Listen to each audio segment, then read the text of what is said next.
আমরা আজ আর একটা ইম্পর্টেন্ট টপিক যেটা বোর মডেল আমরা আজকে দেখবো। বোর মডেল আজ আমরা পড়বো। তো বোর মডেল ক্লাস 11 এর ক্ষেত্রে মোস্ট ইম্পর্টেন্ট।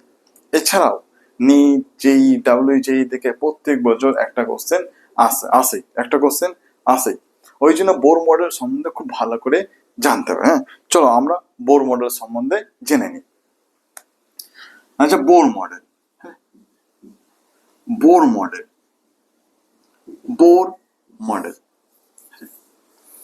এবার যে বোর মডেল ফার্স্টে জানতে হবে, এই যে বোর মডেল কখন প্রযোজ্য, বোর মডেল কখন প্রযোজ্য এটা তোমাকে জানতে হবে। হ্যাঁ, তাহলে জানবে যে বোর মডেল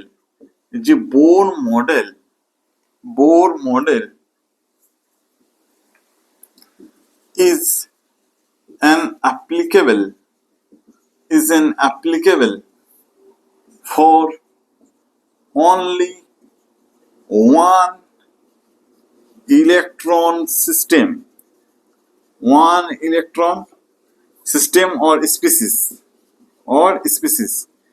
তাহলে বোর মডেল তার ক্ষেত্রেই প্রযোজ্য হবে যাদের ক্ষেত্রে কেবলমাত্র একটাই ইলেকট্রন থাকবে, তাদের ক্ষেত্রেই বোর মডেল প্রযোজ্য হবে। বাকি ক্ষেত্রে প্রযোজ্য হবে না। যদি একের বেশি ইলেকট্রন থাকে তাহলে কিন্তু বোর মডেল প্রযোজ্য হবে না। তাহলে বললাম যে Bohr model is valid for hydrogen atom or hydrogen likes atom, অথবা হাইড্রোজেন অ্যাটম অথবা হাইড্রোজেনের মতন যে অ্যাটমগুলো হবে, হয়েছে হাইড্রোজেনের মতন যে অ্যাটমগুলো তাদের ক্ষেত্রে। তাহলে বোর মডেল কার ক্ষেত্রে প্রযোজ্য? বোর মডেল ভ্যালিড তার ক্ষেত্রে ভ্যালিড। কার ক্ষেত্রে? হাইড্রোজেন। কেন হাইড্রোজেন ক্ষেত্রে ভ্যালিড? কারণ হলো হাইড্রোজেনের একটা ইলেকট্রন থাকে, কারণ হাইড্রোজেনের ক্ষেত্রে সর্ববিস্ত একটা ইলেকট্রন থাকে, হয়েছে। আর হাইড্রোজেন হাইড্রোজেনের মতন যেগুলো হলো যাদের ক্ষেত্রে একটা ইলেকট্রন থাকবে তাদের ক্ষেত্রে। যেমন এক্সাম্পল কি কার ক্ষেত্রে প্রযোজ্য? যেমন আমি বলতে পারি, যেমন হাইড্রোজেন, হয়েছে হাইড্রোজেন অবশ্যই প্রযোজ্য, একটা ইলেকট্রন সিস্টেম। হ্যাঁ, তাহলে তুমি বলো হিলিয়াম প্লাস, হয়েছে হিলিয়াম প্লাস এটা বলো প্রযোজ্য। আচ্ছা, লিথিয়াম 2+ অবশ্যই একটা প্রযোজ্য হবে, অবশ্যই প্রযোজ্য। তারপরে তোমাকে দিলে ধরো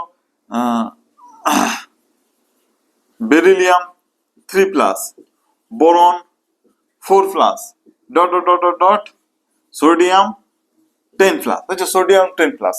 তাহলে এইগুলো ক্ষেত্রেই কেবলমাত্র বোর মডেল প্রযোজ্য। যেমন হাইড্রোজেন ক্ষেত্রে একটা ইলেকট্রন, হিলিয়ামের ক্ষেত্রে একটা ইলেকট্রন আছে, লিথিয়াম 2+ ক্ষেত্রে একটা ইলেকট্রন আছে, হিলিয়াম প্লাস ক্ষেত্রে একটা ইলেকট্রন, হিলিয়াম 2+ ক্ষেত্রে একটা ইলেকট্রন, বেরিয়াম 3+ একটা ইলেকট্রন, বোরন 4+ এর ক্ষেত্রে একটা ইলেকট্রন আছে, আর সোডিয়াম 10+ এর ক্ষেত্রেও একটা ইলেকট্রন আছে। তাহলে কেবলমাত্র একটা ইলেকট্রন ক্ষেত্রেই প্রযোজ্য, কেবলমাত্র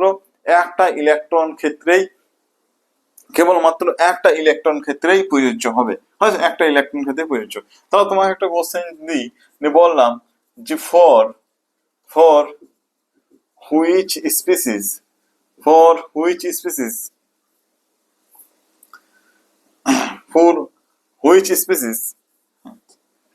বোর মডেল cannot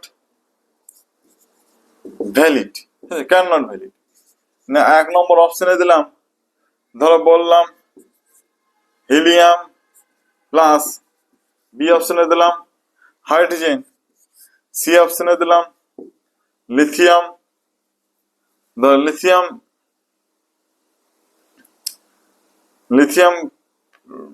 প্লাস, আর ডি অপশনে দিলাম ধরো বোরন 4+, আচ্ছা বোরন 4+। বললাম আচ্ছা বোর মডেল নিচে কোন স্পিসিসের ক্ষেত্রে বোর মডেল প্রযোজ্য হবে না, বোর মডেল কার ক্ষেত্রে প্রযোজ্য হবে না? তাহলে কি করবে? বোর মডেল কার ক্ষেত্রে প্রযোজ্য? যাদের ক্ষেত্রে একটা ইলেকট্রন আছে, তাহলে হিলিয়াম প্লাস একটা ইলেকট্রন হবে, হাইড্রোজেন একটা ইলেকট্রন আছে এদের ক্ষেত্রে হবে, লিথিয়াম প্লাস কটা ইলেকট্রন? লিথিয়াম প্লাস লিথিয়ামে 3টে, একটা বেরিয়েছে 2টো ইলেকট্রন, তাহলে এটা চলবে না। আর বোরন দেখো, এটা দেখো বোরন 4 প্লাস, বোরন কটা 5টা ইলেকট্রন, 4টে বেরিয়েছে, একটা ইলেকট্রন আছে, তাহলে এটা চলবে। তাহলে এটাই হবে না, তাহলে এটাই অ্যান্সার। আচ্ছা লিথিয়াম, তাহলে এটাই হবে না, অর্থাৎ এটাই অ্যান্সার হবে, হয়েছে, এটাই অ্যান্সার হবে। আর লিথিয়াম প্লাস এর ক্ষেত্রে এটাই অ্যান্সার, হয়েছে, এটা অ্যান্সার। তাহলে আমরা দেখলাম যে বোর মডেল কখন প্রযোজ্য হবে সেটা দেখলাম, যে কাদের ক্ষেত্রে বোর মডেল প্রযোজ্য হবে, হয়েছে। এবার বোর মডেলের কিছু স্বীকার্য আছে, ঠিক আছে। বোর মডেলে কিছু পোস্টুলেট আছে বা কিছু অ্যাজাম্পশন আছে, হ্যাঁ, কিছু অ্যাজাম্পশন আছে বা কিছু পোস্টুলেট আছে, হ্যাঁ। পস্টুলেটস বা অ্যাজাম্পশন, বোর মডেলের কিছু অ্যাজাম্পশন আছে বা পস্টুলেট আছে, ঠিক আছে, যেগুলো ধরে নিয়েছে বোর সেগুলোকে ধরে নিয়েছে, মডেলটা তৈরি করার জন্য বোর অবশ্যই সেগুলোকে অ্যাজাম্পশন করেছে, সেগুলোকে ধরে নিয়েছে, হ্যাঁ, সেগুলোকে ধরে নিয়েছে। কি ধরেছে? সে ধরেছিল, ফার্স্ট ধরেছিল দ্য ইলেকট্রন, রাখবে the electron in hydrogen atom, the electron in hydrogen atom or hydrogen like atom, hydrogen atom বা অথবা hydrogen like atom can move around nucleus in a circular path of fixed radius and energy.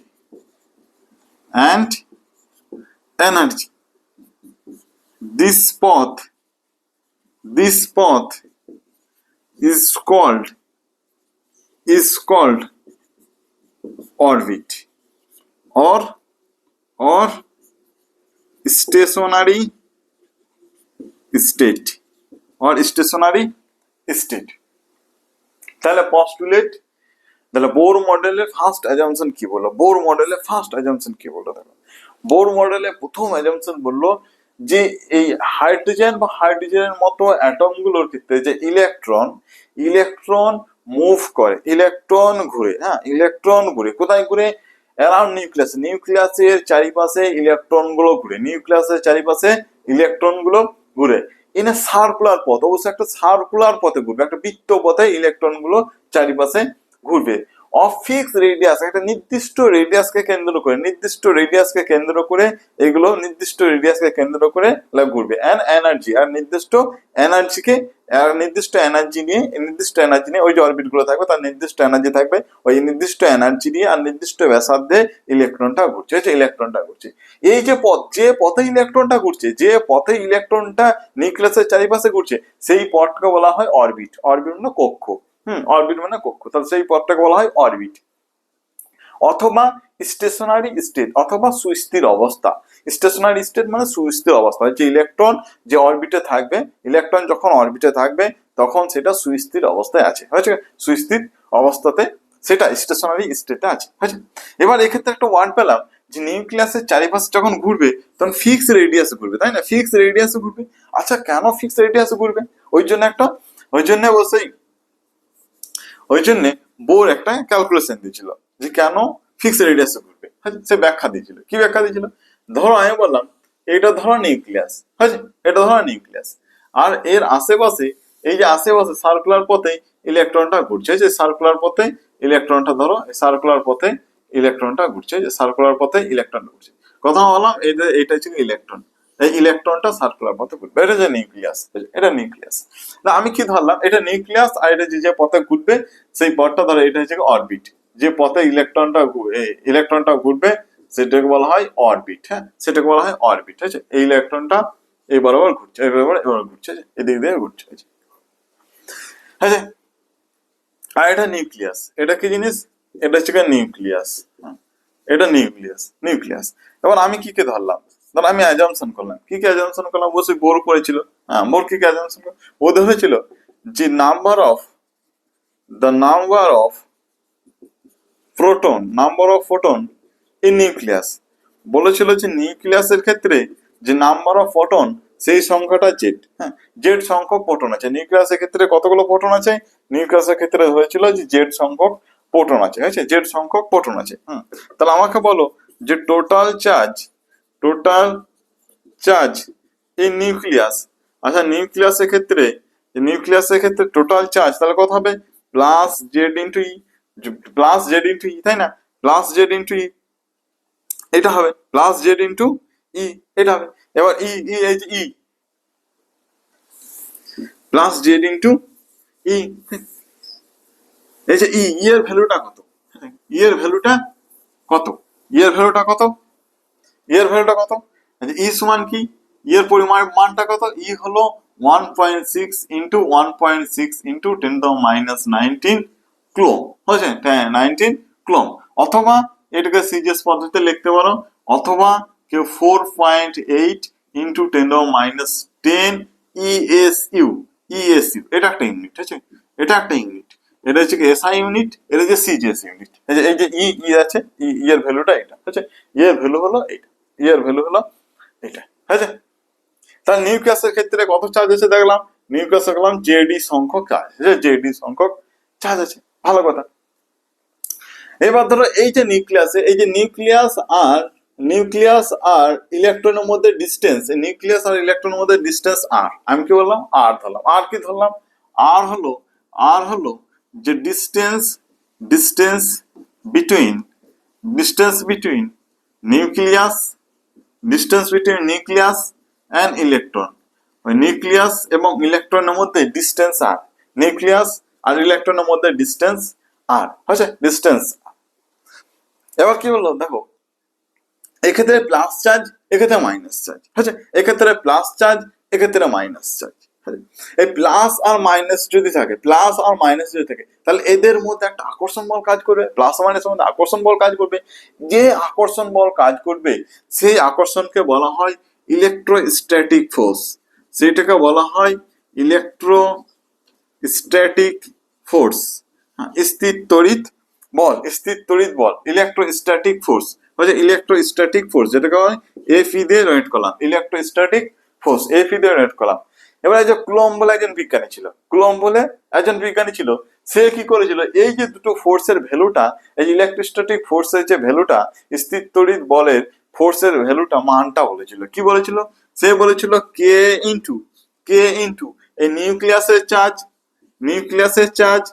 Into ইলেকট্রনের charge by r square. তাহলে কথা এলো F E, এটা সমান এলো K Z square by r square.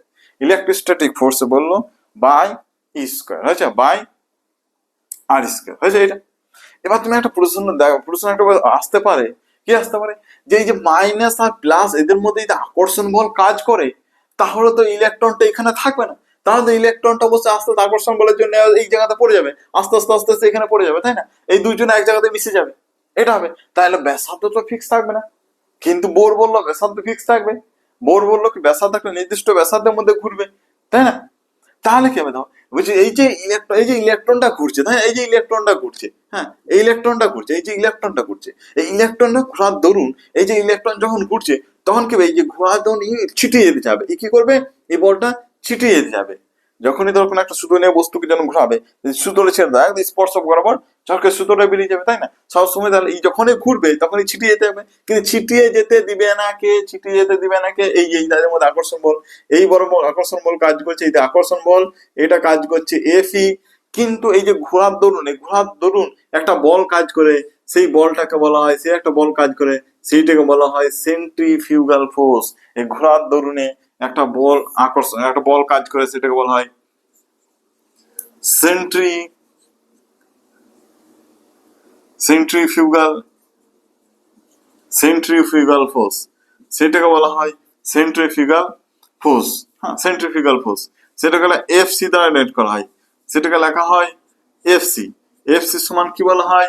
ধর এর ভেলোসিটি যদি একটা ভেলোসিটি এই যে যেটা ঘুরছে সেই পার্টিকেলের ভেলোসিটি ভি হয়, মাস যদি এম হয়, আর আর ব্যাসার্ধে কেন্দ্র করে যদি ঘুরে, আর ব্যাসার্ধে ডিস্টেন্সে কেন্দ্র করে যদি ঘুরে, তাহলে তার ভ্যালু হয় M V square by r, M V square by r. এক্ষেত্রে এম কি জিনিস, এম হলো mass of electron, mass of electron mass of electron, ইলেকট্রনের মাস, এলো ইলেকট্রনের ভরের মানটা কত, লিখি 9.11 ইন্টু 10⁻31 কেজি, এটা লিখি। অথবা সিরিয়াসলি লিখলে 9.11 ইন্টু 10⁻27 গ্রাম, 27 গ্রাম, বুঝলে? এটা আমরা লিখি, হ্যাঁ না, এটা লিখি। আর ভি কি জিনিস, এই যে ভিটা আছে, ভিটা কি জিনিস, ভি হলো velocity, the velocity of electron, ইলেকট্রনের ভেলোসিটি ইন অরবিট, যে অরবিটে ঘুরবে সেই অরবিটে ইলেকট্রনের গতিবেগ। যে ভি হলো ইলেকট্রনের গতিবেগ, ইন অরবিট, ওই যে অরবিটের মধ্যে, যে কক্ষের মধ্যে যে ঘুরছে, ওই ঘোরা ইলেকট্রনের বেগটাকে বলা হয় ভি, ওই ইলেকট্রনের বেগটাকে কি বলা হয়, ভি। ঠিক আছে, তাহলে M V square by r, আর এদিকে M V is equal to electrostatic force এর সমান হলো K Z E square by I square, হয়েছে? এবার কি বলেছিল দেখো, এবার বলেছিল এই যে যেহেতু এদের মধ্যে রেডিয়াস ফিক্স থাকবে, তখন সে বলেছিল যে এই যে এদের মধ্যে যে আকর্ষণ বল, ইলেকট্রোস্ট্যাটিক ফোর্স, আর এই বস্তুর বেরিয়ে যেতে যে সেন্ট্রিফিউগাল ফোর্স, এই দুটো ফোর্স যদি সমান হয়ে যায়, এই দুটো ফোর্স এই যতটুকু এইদিকে টানছে, এই ততটুকু ছিটে যাচ্ছে, তাহলে এই দুটো ফোর্স যদি সমান হয়ে যায়, তাহলে কিন্তু ব্যাসার্ধ সেম থাকবে, অর্থাৎ ইলেকট্রনটা এই যে জায়গাটা আছে, যে অরবিট আছে, সেই অরবিটের মধ্যেই ঘুরতে থাকবে, হয়েছে?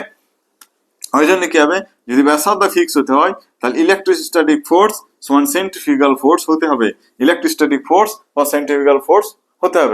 তখন বলেছিল ইলেকট্রোস্ট্যাটিক ফোর্স সেন্ট্রিফিউগাল ফোর্স সমান হবে, অর্থাৎ ইলেকট্রনটা একটা ফিক্স অরবিটের মধ্যে ঘুরবে, এটা একটা ইলেকট্রনটা ঘুরবে, হয়েছে? চলো, তাহলে এই পর্যন্ত হলো। এবার ধরো কথা না বললাম, যদি আচ্ছা এই ফোর্সটা, ইলেকট্রোস্ট্যাটিক ফোর্সটা যদি বেশি হয়ে যায়, তাহলে কি হবে, এই ইলেকট্রনটি সামনে চলে যাবে, ব্যাসার্ধ কমে যাবে। আবার সেন্ট্রিফিউগাল ফোর্সটা যদি বেশি হয়ে যায়, তখন কি হবে, তখন ব্যাসার্ধ বেড়ে যাবে, তো ইলেকট্রন এই পাশে চলে আসবে, তখন ব্যাসার্ধটা বেড়ে যাবে, তাই না? ব্যাসার্ধ বেড়ে যাবে, এটা হবে। ওই জন্য কি হবে, এই দুটো সমান হবে, যাতে ব্যাসার্ধ না আমার একটা নির্দিষ্ট ফিক্সড মধ্যে ঘুরতে থাকে, আছে ফিক্সড অরবিট ব্যাসার্ধের মধ্যে ঘুরতে থাকে, আছে ফিক্সড ব্যাসার্ধের মধ্যে ঘুরতে থাকে। এবার ধরো ফার্স্ট পস্টুলেটটা আমরা বললাম, যে ফার্স্ট যে অ্যাজাম্পশন ছিল, ফার্স্ট অ্যাজাম্পশন সম্বন্ধে দেখলাম, হয়েছে? ফার্স্ট অ্যাজাম্পশন সম্বন্ধে আমরা দেখেছি। এবার চলো সেকেন্ড অ্যাজাম্পশন সম্বন্ধে দেখি, সেকেন্ড অ্যাজাম্পশন কি বলেছে সেটা দেখি, হ্যাঁ, সেকেন্ড অ্যাজাম্পশন কি বলেছে সেটা দেখি। তাহলে সেকেন্ড অ্যাজাম্পশন হলো, যে দোজ অরবিট বা this orbit have fixed energy level, এই যে অরবিট গুলো আছে, এই যে উপকক্ষগুলো আছে, এই উপকক্ষগুলোর যে এনার্জি, এনার্জি কিন্তু নির্দিষ্ট, কারণ ওখানেই বলা ছিল, প্রথম পোস্টারে বলা ছিল যে এনার্জি রেডিয়াস আর এনার্জি ফিক্সড হবে, অর্থাৎ বলেছে এই অরবিট গুলোর এনার্জি কিন্তু ফিক্সড। তার মানে কি বললো, তার মানে বললো যে the energy of electron in orbit does not change with time, এটা মানে এটা কি বললো, তার মানে বললো এই যে অরবিট গুলোর এনার্জি ফিক্স বললাম, তার মানে হলো যে এই অরবিটের মধ্যে ইলেকট্রনের এনার্জি টাইমের সঙ্গে সঙ্গে পরিবর্তন হবে না, এই যে এনার্জি অরবিটের যে এনার্জি, এই অরবিটের এনার্জি টাইমের সঙ্গে সঙ্গে পরিবর্তন হবে না, পরিবর্তন হবে না, অর্থাৎ এনার্জি ফিক্স থাকবে, হচ্ছে এনার্জি ফিক্স থাকবে, হচ্ছে। আচ্ছা 3 নম্বর কি বলেছে, 3 নম্বর কি বললো, 3 নম্বর বললো যে ইলেকট্রন, হ্যাঁ electron absorb or emit energy when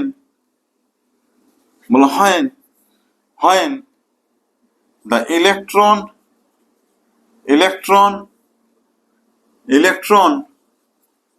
moves from one orbit to other orbit। এটা কি বললো, বললো না ফার্স্টটা বললো তাহলে এনার্জি লেভেল, এদের যে এনার্জি অর্থাৎ যে অরবিটে ঘুরবে সেই অরবিটটা এনার্জি ফিক্সড, আর যে অরবিটের মধ্যে ঘুরবে সেই অরবিটের যে এনার্জি, ওই ইলেকট্রন ওই অরবিটের মধ্যে যখন থাকবে এনার্জি, ওই ইলেকট্রনটার এনার্জি ওই অরবিটের যত ইলেকট্রন এনার্জি হবে সেটা সমান হবে, অর্থাৎ অরবিটের energy electron energy, electron energy হয়েছে।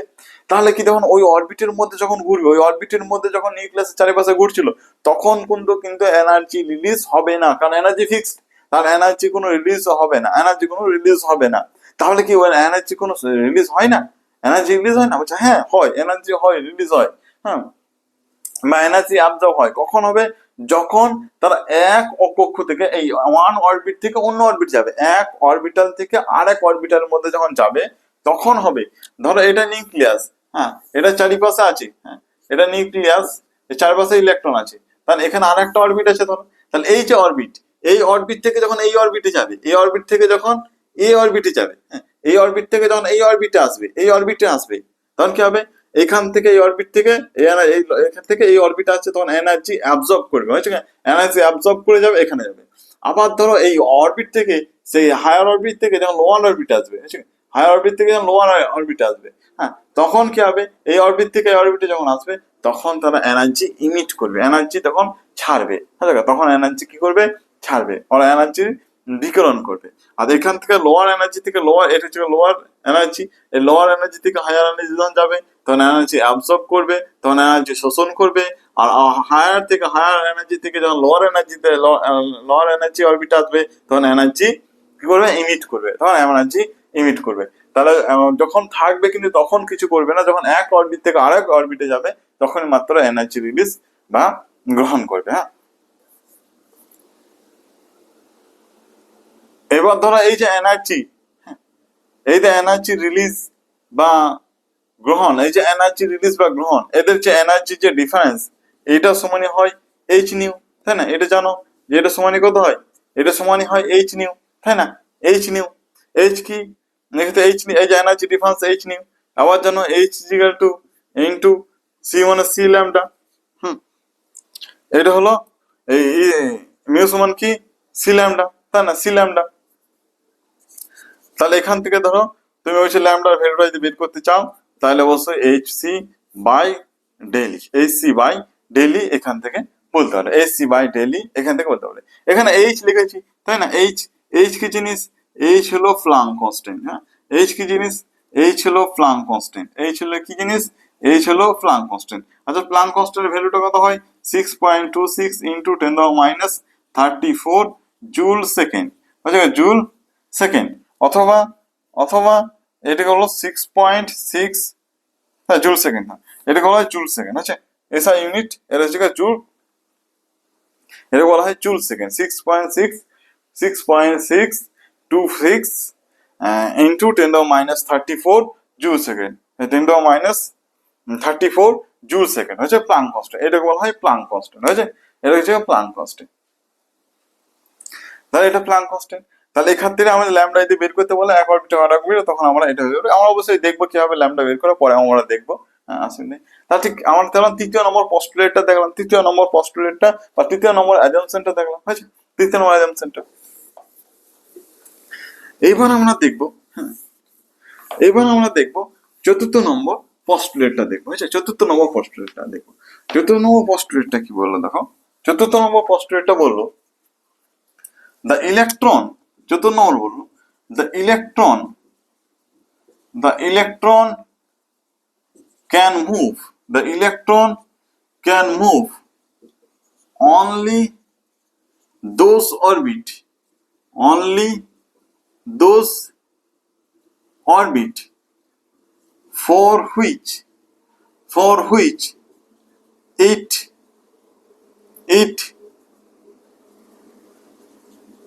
angular momentum, the angular momentum is integral multiply of h by 2 pi or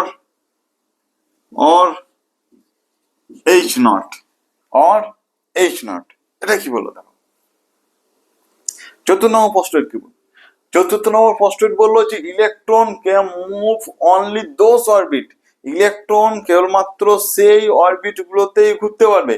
electron সেই অরবিটাল কেবলমাত্র সেই অরবিট গুলোতেই মুভ করবে যে অরবিট গুলোর যে কক্ষগুলোর অ্যাঙ্গুলার মোমেন্টাম মানে কৌণিক ভরবেগ, যে অরবিট গুলোর কৌণিক ভরবেগ কার হচ্ছে যে h by 2 pi বা h not, h by 2 pi এর সরল গণিতক, h by 2 pi এর সরল গণিতক। তাহলে ইলেকট্রন যে কোনো অরবিটের মধ্যে ঘুরতে পারবে না। হ্যাঁ, অর্থাৎ আমরা যে বলবো এক্ষেত্রে ধরো এক্ষেত্রে এই যে ইলেকট্রন, এই যে নিউক্লিয়াস আশেপাশে যে এখানে ইলেকট্রন ঘুরছে না, এখানে আশেপাশে এখানে তো অনেক অরবিট থাকতে পারে, এখানে অরবিট অনেক অরবিট থাকতে পারে। কি সব অরবিটের মধ্যে ইলেকট্রন ঘুরবে না? সব অরবিটের কিন্তু ইলেকট্রন ঘুরবে না। ইলেকট্রন কোনগুলো তো ঘুরবে? মনে রাখবে ইলেকট্রন সেই অরবিটের ঘুরবে যে অরবিটগুলোর কৌণিক ভরবেগ h by 2 pi এর সরল গণিতক, যে অরবিটগুলোর কৌণিক ভরবেগ h by 2 pi এর সরল গণিতক। কেবলমাত্র সেই অরবিটালগুলোতেই, কেবলমাত্র সেই কক্ষগুলোতেই, সেই অরবিটগুলোতেই ইলেকট্রন মুভ করবে, সেই অরবিটগুলোতে ইলেকট্রন মুভ করবে। তাহলে আমরা দেখলাম যে অ্যাঙ্গুলার মোমেন্টাম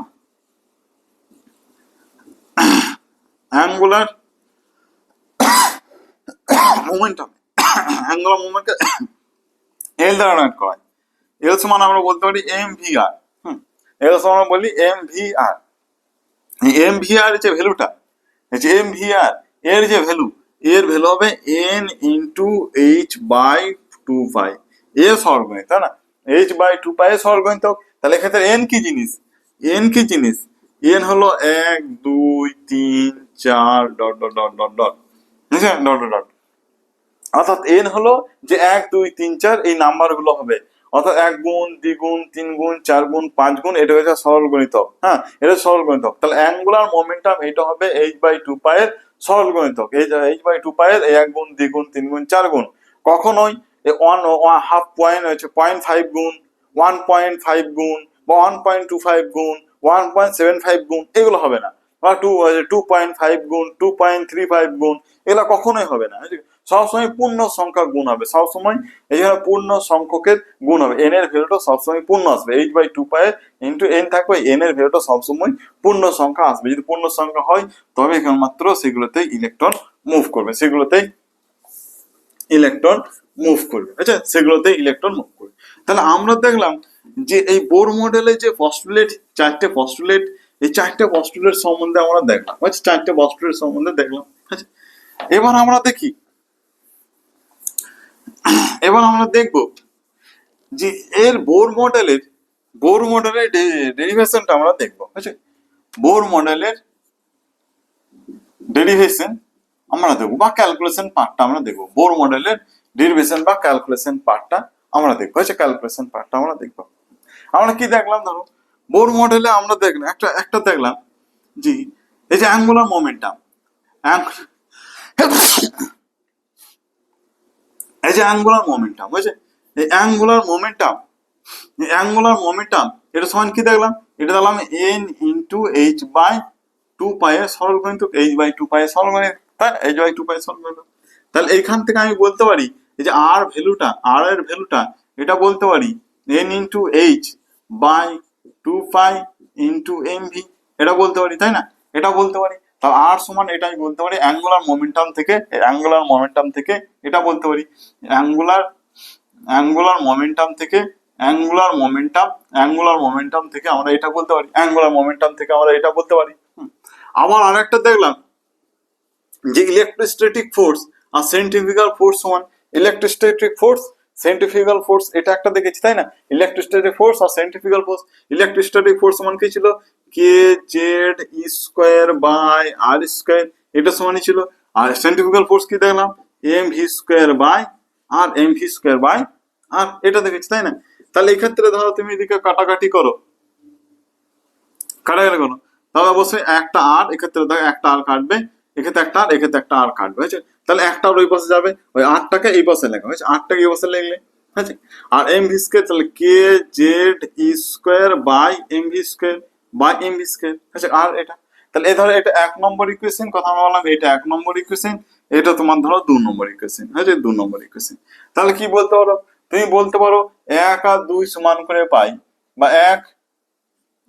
এক এবং 2 থেকে পাই, 1 এবং 2 থেকে পাই, 1 আর 2 থেকে পাই, কিভাবে তুমি বলতে পারো যে K K Z square by M V square by M V square by M V square, এটা সমানই বলতে পারো যে N H by 2 pi into M V কারণ এক্ষেত্রে আর আছে এক্ষেত্রে আর আছে, তাহলে এটা সমান এটা, আর এটা বলতে পারি এটা সমান এটা, এটা বলতে পারি তাই না। তাহলে এক্ষেত্রে কাটছে ধরো যে এম কেটে যাচ্ছে, এম কাটছে, আর একটা ভি কাটবে তাই না, একটা ভি কাটবে, তাহলে একটা ভি অবশ্যই এই পাশে, তাহলে এই ভিটা অপরে তুলো, এই ভিটা আছে এই পাশে গেল, হচ্ছে এই পাশে গেল, আর এই পাশে কি কে পড়ে থাকছে, তাহলে এ পাশে পড়ে থাকছে গুণ আকারে ধরো K Z square into 2 pi by by, এখানে কি পড়ে থাকছে বলতো, এক্ষেত্রে রয়েছে এন এইচ, এক্ষেত্রে পড়ে থাকছে শুধুমাত্র এন এইচ, হয়েছে, এন এইচ। তাহলে এটা ভালো করে যদি লিখি তাহলে কেমন হবে দেখো, ভি ইজিক্যাল টু কে স্কোয়ার ধরো 2 পাই লেখো, যে 2 pi K square by H, এটাকে আলাদা ভাবে লাগলাম, আর একটা জেড বাই এন এটাকে আলাদা ভাবে লাগলাম, হয়েছে, কে বাই জেড বাই এন এটাকে আলাদা ভাবে লাগলাম, হয়েছে।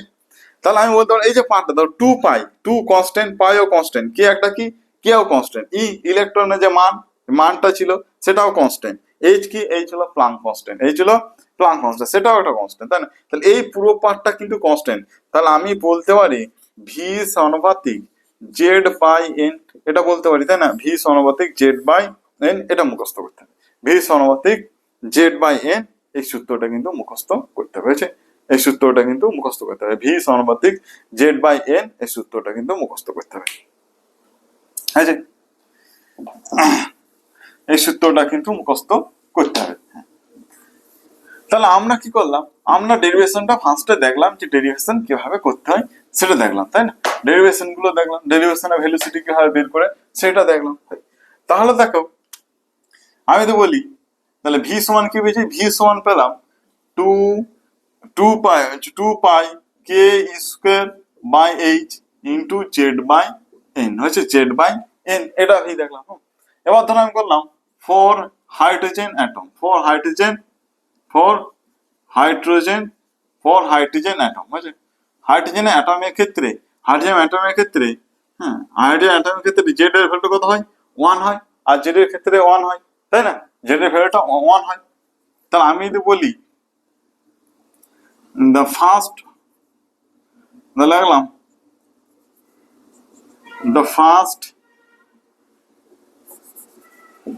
velocity of electron in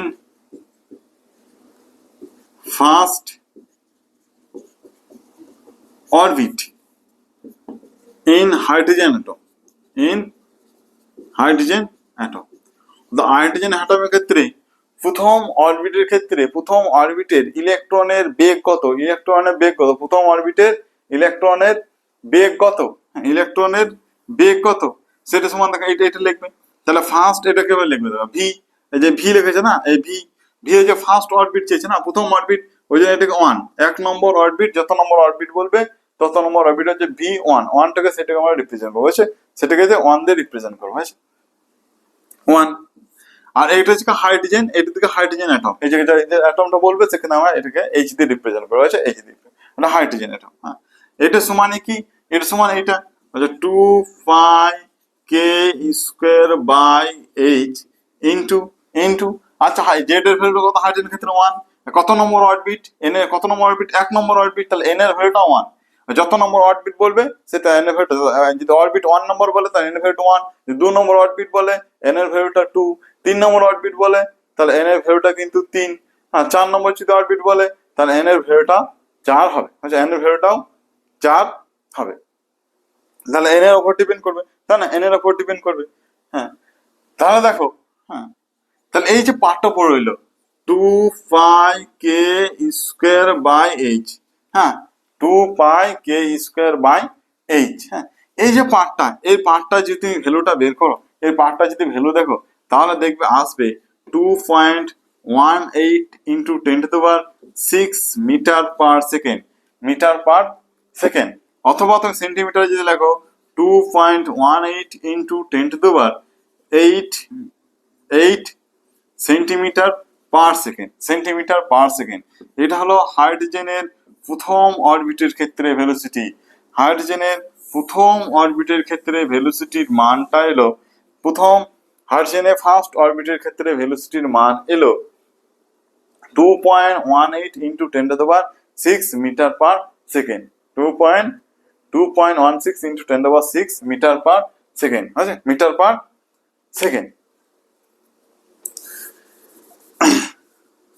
এবার ধরো, আচ্ছা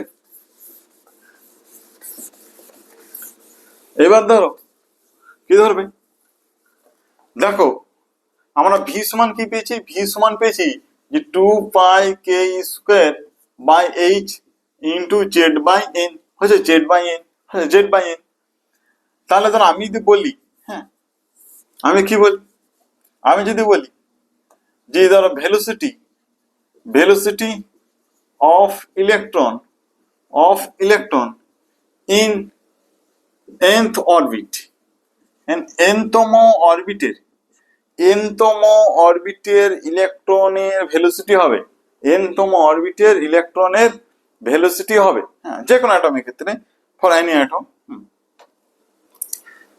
লিখলাম ফর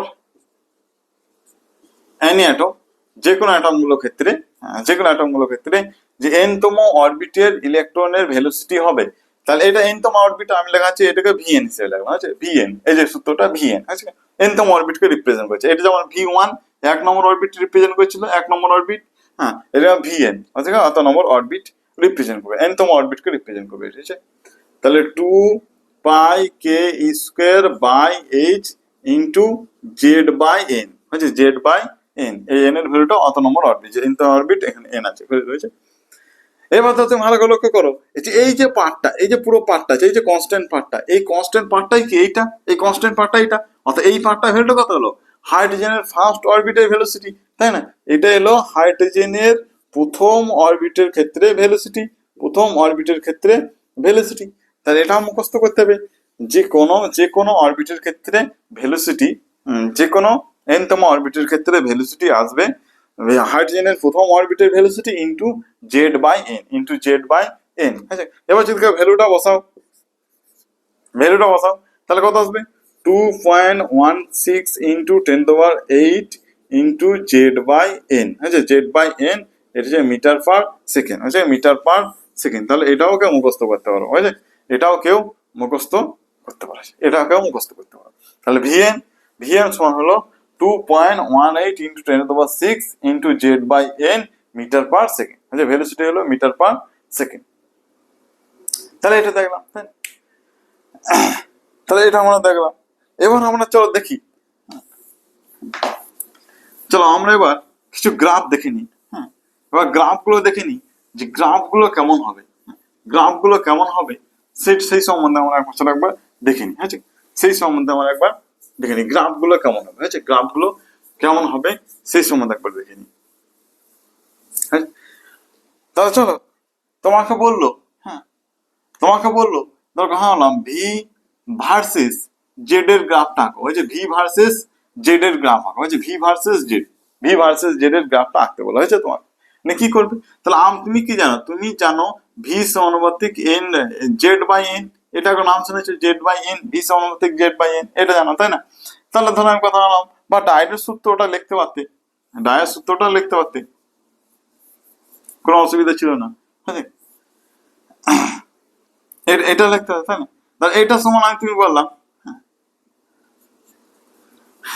এটা, তাহলে এইটা ধরো, আর তুমি কনস্ট্যান্টটা লেখো, কিন্তু বুঝতে না পারো বা ডায়েট কনস্ট্যান্ট সূত্রটা লেখা হয়েছে। ধরো এটা হচ্ছে কত ছিল, 2 pi K E Z K E K square by H into Z by N হয়েছে, জেড বাই এন। এই পার্টটা দেখো, এই পার্টটা তো কনস্ট্যান্ট তাই না? এই পার্টটা কনস্ট্যান্ট, এই পার্টটা কনস্ট্যান্ট, এই পার্টটা পুরোটা কনস্ট্যান্ট বলা আছে তাই না? তাহলে ভি, এই যে ভি জেড বাই এন হচ্ছে জেড বাই এন, তাহলে এনটাও এক্ষেত্রে এনটা অরবিটটাকে ফিক্স করে দেবে, অরবিটটাও ফিক্স করবে তাই না? অরবিটটাও ফিক্স করে দেবে। তাহলে তুমি দেখো এটা ভি, ভি অ্যাকচুয়ালি এই পার্টটা যদি কনস্ট্যান্ট, এই পুরো এনটাকে যদি কনস্ট্যান্ট ধরে নাও, এই পুরো পার্টটাকে, তাহলে পুরো পার্টটা একটা কনস্ট্যান্ট চলেছে, তাহলে এটা সমান আসছে এন। ধরো এই পার্টটাকে আমি কনস্ট্যান্টটাকে একটা রিপ্রেজেন্ট করলাম, ধরো কে ড্যাশ, ঠিক আছে, কে ড্যাশ দিয়ে রিপ্রেজেন্ট করলাম, তাহলে কে ড্যাশ এন হচ্ছে, কে ড্যাশ এন। এই এনটাও কিন্তু এর মধ্যে ঢুকবে, এনটাও এর মধ্যে ঢুকে কনস্ট্যান্টের মধ্যে। তাহলে তুমি আছে এই গ্রাফটা যদি ভালো করে লক্ষ্য করো, তাহলে Y is equal to M X, এই গ্রাফটা মনে হচ্ছে না, Y is equal to M X মনে হচ্ছে তাই না? Y is equal to M X দেখে মনে হচ্ছে। তাহলে তোমাকে যদি গ্রাফ যদি বলে, হ্যাঁ, তো যদি গ্রাফ বলে, তাহলে গ্রাফ দাও তোমাকে হলো ভি ভার্সেস জেড তাই না? ভি ভার্সেস জেড, এই গ্রাফটা তোমাকে বললো ভি ভার্সেস জেড, তোমাকে গ্রাফটা আঁকতে বলেছে, হয়েছে ভি ভার্সেস জেড। তাহলে এটা দেখো, এটা হচ্ছে মূল বিন্দুগামী গ্রাফ, এই যে ইকুয়েশনটা দেখতে পাচ্ছ, এটা হচ্ছে মূল বিন্দুগামী তাই না? আবার সরল রেখার গ্রাফ, এটা হচ্ছে সরল Y equal M X plus C তাই না? সিটা ক্ষেত্রে ছিল, সিটা ছিল যে মূল বিন্দুগামী, তাহলে হচ্ছে গ্রাফটা কেমন হবে, গ্রাফটা এরকম হবে। আচ্ছা, গ্রাফটা কেমন হবে, গ্রাফটা হবে এরকম, মূল বিন্দুগামী সরলরেখা, মূল বিন্দুগামী সরলরেখা হয়েছে। অর্থাৎ এর নেচার যদি বলে, এই গ্রাফের নেচার কি, নেচারের প্রকৃতি কি, গ্রাফটার প্রকৃতি কেমন হবে, প্রকৃতি হবে স্ট্রেট লাইন না, প্রকৃতি হবে স্ট্রেট লাইন আর সরলরৈখিক, স্ট্রেট লাইন আর সরলরৈখিক হয়েছে, সরলরৈখিক। এবার ধরো তোমাকে দিল, হ্যাঁ, তোমাকে বললো যে ভি ভার্সেস এন এর গ্রাফটাকে দেখো, V versus N, V versus N এর গ্রাফটাকে দেখো। তাহলে তুমি কি করবে, এই যে ভি সমান তুমি জানো, এই যে ভি সমান একটা কনস্ট্যান্ট তুলে নিতে পারো, আচ্ছা 2 pi K square by N, হ্যাঁ, by H into Z by N, Z by N. তাহলে এক্ষেত্রে এনটাকে বলেছে ভেসে, তাহলে জেডটাকে আমি কনস্ট্যান্ট ধরবো, জেডটাকে এক্ষেত্রে কনস্ট্যান্ট ধরবো, জেডটাকে কনস্ট্যান্ট ধরবো। তাহলে জেড সমান ধরো আমি কথা বললাম, এক্ষেত্রে ধরো কে, কে ড্যাশ বললাম, বুঝছে, বা কে ডাবল ড্যাশ লিখলাম, না K double dash, K double dash by N হচ্ছে, কে ডাবল ড্যাশ। তাহলে V N is equal to K double dash, তাহলে কি এটা একটা কনস্ট্যান্ট, এটা ইজ ইকাল টু কনস্ট্যান্ট তাই না? V N is equal to constant, তাহলে আমি বলতে পারি, এটা পারি যে Y X is equal to constant, Y X is equal to constant, এই ধরনের এটা। তাহলে Y X is equal to constant এর গ্রাফ কেমন হয়, Y X is equal to constant, এই যে ভি ভার্সেস এন, অর্থাৎ Y is equal to constant হলে কেমন হয়, গ্রাফটার নেচার কেমন দেখতে কেমন হয়, এটা হয় এরকম, এটা হয় এরকম। আর এটা কি বলা হয়, এটা বলা হয় রেক্ট্যাঙ্গুলার নেচার কি, এই গ্রাফের নেচার কি হবে, এই গ্রাফের প্রকৃতি কি হবে, প্রকৃতি হবে rectangular, rectangular hyperbola, rectangular hyperbola, সমপরাবৃত্ত, এই ধরনের গ্রাফ বলা হয় সমপরাবৃত্তর গ্রাফ, হয়েছে রেক্ট্যাঙ্গুলার হাইপারবোলা, সমপরাবৃত্ত, এই ধরনের গ্রাফকে বলা হয় সমপরাবৃত্তের গ্রাফ, হয়েছে সমপরাবৃত্ত। ওয়াই হচ্ছে ওয়াই এক্স বা X Y is equal to constant, X Y is equal to constant, এই ধরনের গ্রাফকে বলা হয় রেক্ট্যাঙ্গুলার হাইপারবোলা বা সমপরাবৃত্ত গ্রাফ, হয়েছে সমপরাবৃত্তর গ্রাফ। তাহলে গ্রাফ গুলো দেখলাম, যে ভি ভার্সেস জেড এর গ্রাফ দেখলাম, ভি ভার্সেস এন এর গ্রাফ গুলো দেখলাম না, তাহলে গ্রাফ গুলো দেখেছি। এবার আমরা চলো কিছু অঙ্ক করে নিই, হ্যাঁ, চলো অঙ্ক করে নিই, অঙ্কগুলো দেখি, অঙ্কগুলো দেখি যে কিভাবে করতে হয়, চলো অঙ্কগুলো দেখে।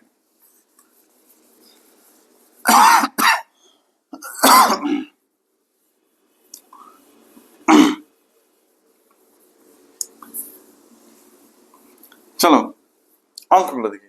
দাও তোমাকে কিছু অঙ্ক দিল, কি বললো,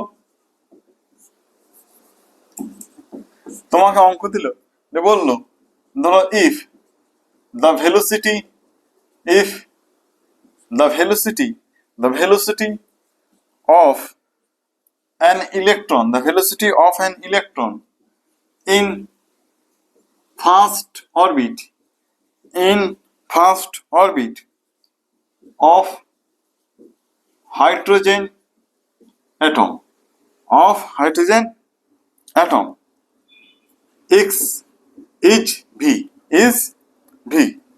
Now বললো find the velocity, find its velocity, find its velocity of in, and velocity, the velocity, its velocity in, velocity in third orbit, velocity in third orbit. তাহলে তৃতীয় নম্বর কক্ষে কত হবে? তৃতীয় নম্বর কক্ষে তোমাকে বললো if the velocity of electron in a first orbit of a hydrogen atom, hydrogen অ্যাটমের ক্ষেত্রে প্রথম কক্ষের গতিবেগ বলা আছে v, গতিবেগ বলা হলো কত v। তাহলে বললো তৃতীয় নম্বর কক্ষে গতিবেগ কত হবে, তৃতীয় নম্বর কক্ষে গতিবেগ কত হবে সেটা বলো, তৃতীয় নম্বর কক্ষে গতিবেগ কত হবে সেটা বলেছে, তাই না? তাহলে কি করবে তুমি? তাহলে আমরা জানি n-তম অরবিটের ক্ষেত্রে এর ভেলোসিটি হয়, n-তম অরবিটের ক্ষেত্রে ভেলোসিটি হয় হাইড্রোজেনের প্রথম অরবিটের velocity into z by n আছে। এবার ধরো তৃতীয় নম্বরের ক্ষেত্রে এই সূত্রটা আমরা জানি, তাই না? এই সূত্রটা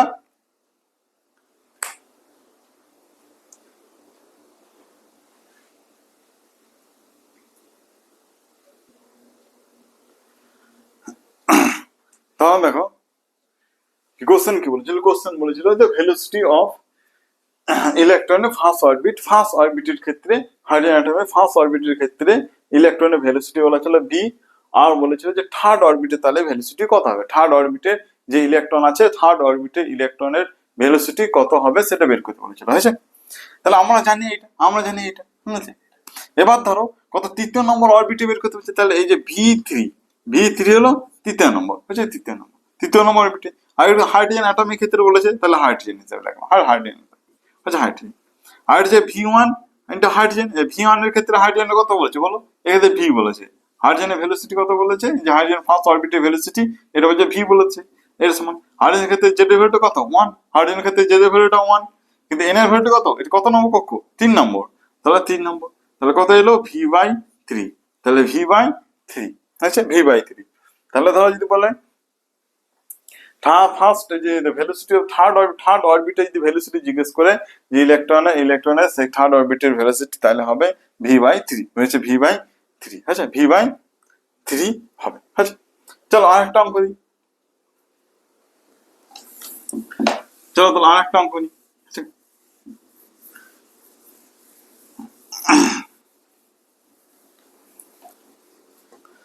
আরেকটা অঙ্ক নিই আমরা, হ্যাঁ। ধরো আরেকটা অঙ্ক নিই, বললাম বলো if the velocity of an electron, of an electron in first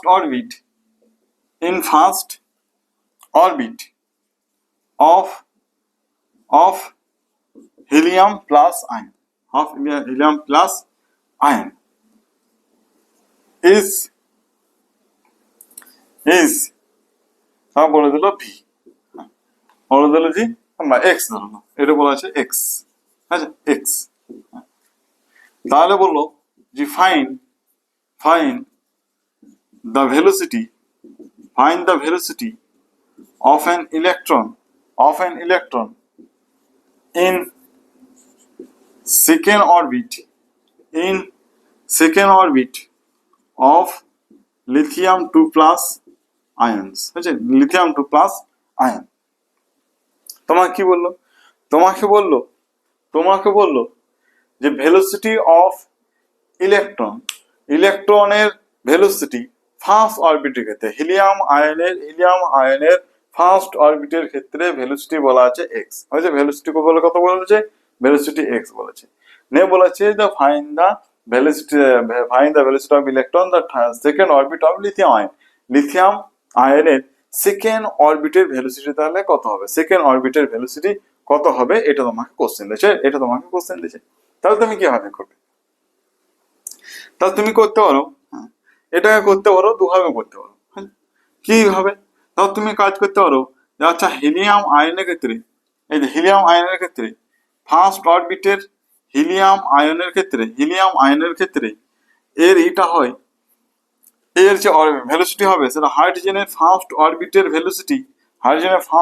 velocity into Z by N.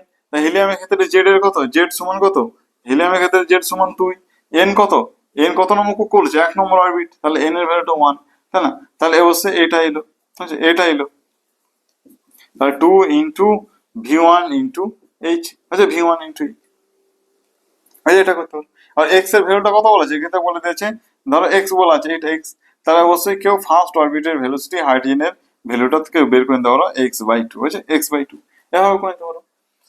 এবার ধরো তুমি কি জানো, এবার জানো যে লিথিয়ামের কত নম্বর বলেছে, যে ভেলোসিটি কত নম্বর অরবিটের, সেকেন্ড অরবিটের ভেলোসিটি কার ক্ষেত্রে, লিথিয়াম 2+ ক্ষেত্রে। এটা কি জানো যে হাইড্রোজেনের ফার্স্ট অরবিটের velocity into Z by N, তাই না, তাহলে হাইড্রোজেনের ফার্স্ট অরবিটের ভেলোসিটি ইনটু লিথিয়ামের ক্ষেত্রে জেড কত, 3, আর এনটা কত নম্বর অরবিট বলছে, 2 নম্বর অরবিট বলা আছে, তাই 2 নম্বর অরবিট।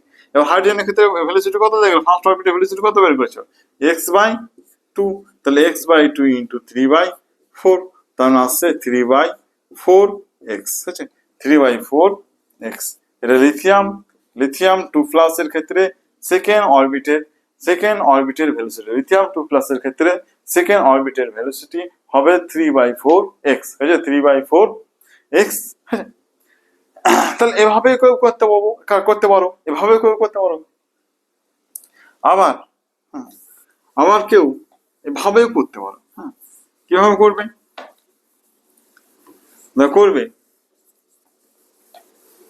আমরা কি জানি, আমরা জানি ভি সানুপাতিক জেড/এন, তাই না, জেড/এন এটা আমরা জানি, তাই না, জেড/এন। তাহলে ফার্স্টে ধরো হাইড্রোজেন, যে হিলিয়াম, এই যে লিথিয়ামের 2 নম্বর অরবিটের ভেলোসিটি, আছে, এইটা ইস2 লিখবে যে হাইড্রোজেন হিলিয়ামের ক্ষেত্রে কত নম্বর ফার্স্ট অরবিটের ভেলোসিটি, এইটাই, এটা ইস2, এটা সমানই লিখবে যে জেড/এন, এটা লিথিয়ামের ক্ষেত্রে ইস2 জেড/এন, এটা হিলিয়ামের ক্ষেত্রে, হয়েছে হিলিয়ামের ক্ষেত্রে। তাহলে আমাকে বলো জেড লিথিয়ামের ক্ষেত্রে জেড কত, 3, আর কত নম্বর অরবিট বলেছে, 2 নম্বর, তাহলে 2 ইস2 হিলিয়ামের ক্ষেত্রে জেডটা কত, 2, কত নম্বর অরবিট, 1 নম্বর অরবিট, তাহলে এটা রেশিও কত আসছে, 3/4 মানে কত, 3:4 মানে 3/4, তাই না, 3:4 মানে 3/4, তাহলে এই দিকটা রেশিও মানে এটা, আর এই দিকটা মানে তুমি এটা বলতে পারো, এটা সময় এটা ইস টু এটা, তাই না, তাহলে V2 lithium 2+ by V1 helium plus, তাই না, তাহলে অবশ্যই এটা গুণ যদি করো লিথিয়াম 2+ এর ক্ষেত্রে এটা আসবে 3/4 ইন্টু এটা হাইড্রোজেন, এটা হচ্ছে হিলিয়াম, হ্যাঁ, এটা হিলিয়ামের ক্ষেত্রে কত, x ইন্টু x, তাহলে 3/4 ইন্টু x, আছে 3/4 ইন্টু x। অর্থাৎ রেশিওর ক্ষেত্রে হবে এটা, রেশিওর ক্ষেত্রে হবে এইটা, রেশিওর ক্ষেত্রে, তাহলে এই ক্ষেত্রে যে এটা 3/4, তাহলে তত গুণ হয়ে যাবে, x এর যেখানে যেটা থাকবে যা বলা থাকবে সেটা গুণ করে দেবে, এর সাথে 3/4 এর সাথে গুণ করবে, তাই না, তাহলে কেউ বড় পদ্ধতি করতে পারো, ওই যে আগে পদ্ধতি দেখা সেটাও করতে পারো, অথবা তুমি এই পদ্ধতি রেশিওর সাহায্যে কেউ করতে পারো, রেশিওর সাহায্যে সহজ হবে, রেশিওর সাহায্যে করার চেষ্টা করবে, চলো আরো কিছু অঙ্ক দেখে নি, আমরা অবশ্যই অঙ্ক দেখে নি।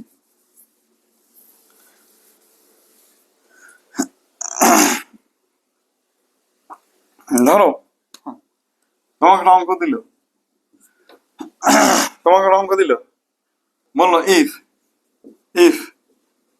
the velocity of Bohr electron, the velocity of Bohr electron for hydrogen atom, for hydrogen atom equal to 1 by 275 times of the velocity of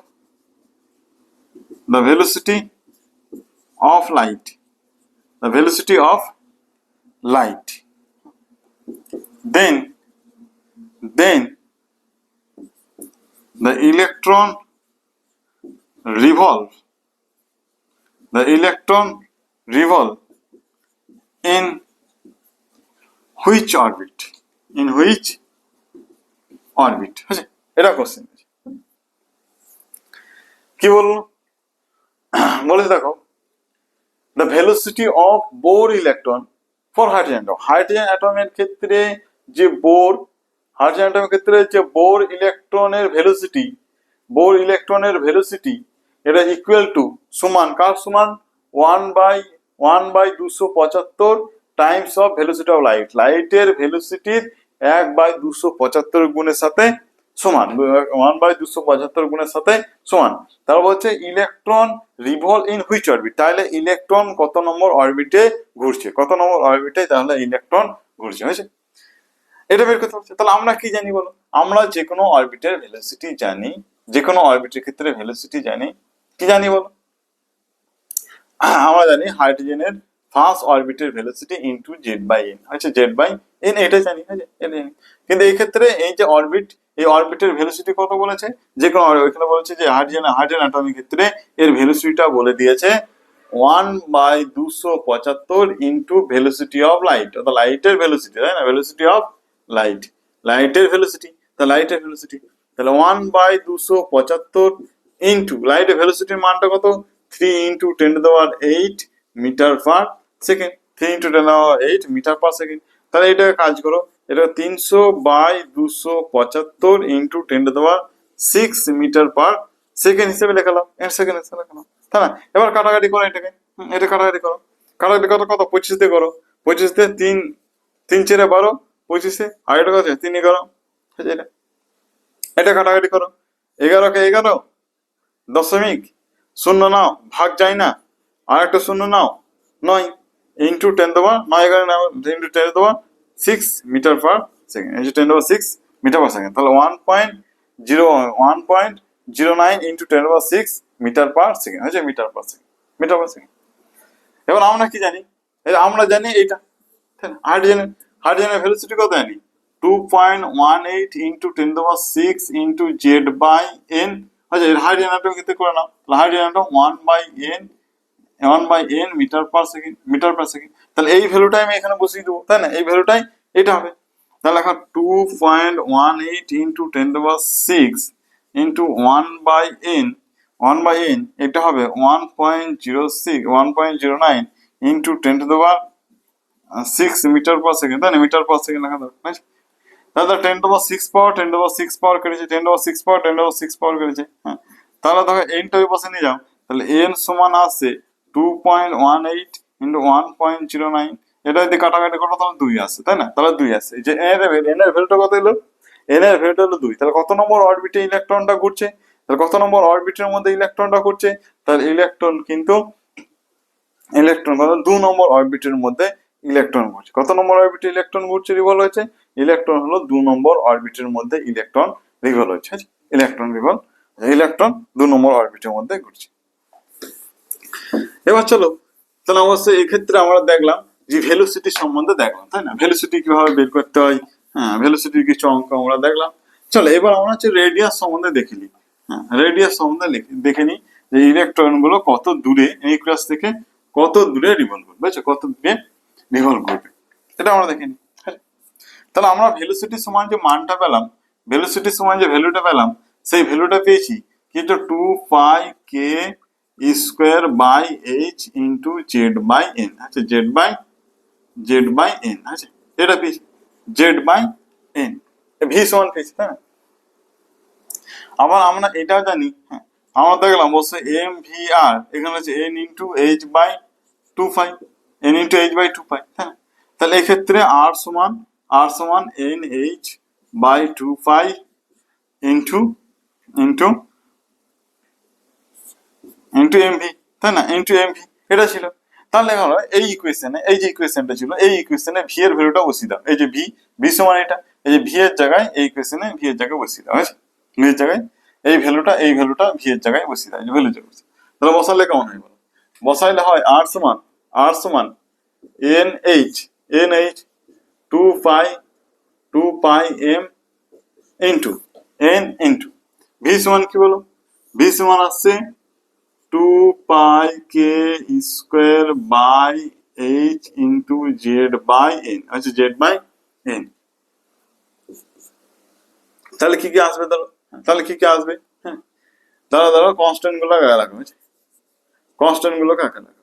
আচ্ছা এই যে এন আছে, এইটাকে যদি উল্টে দিই তাহলে এন এইচ, তাহলে উল্টে না হবে 2 pi M into 2 pi K square into Z by into N H, হয়েছে, ইন্টু এন এইচ। এইচটা উপরে যাবে, এই এনটা উপরে গেল, এইচটা উপরে গেল, এন এইচ। তাহলে তুমি লিখতে পারো এটা H square N square by, এদিকে দেখো 2 পাই, তার 2 পাই তার স্কোয়ার বা 4 পাই স্কোয়ার লিখতে পারো, 4 পাই স্কোয়ার এটা লিখতে পারো।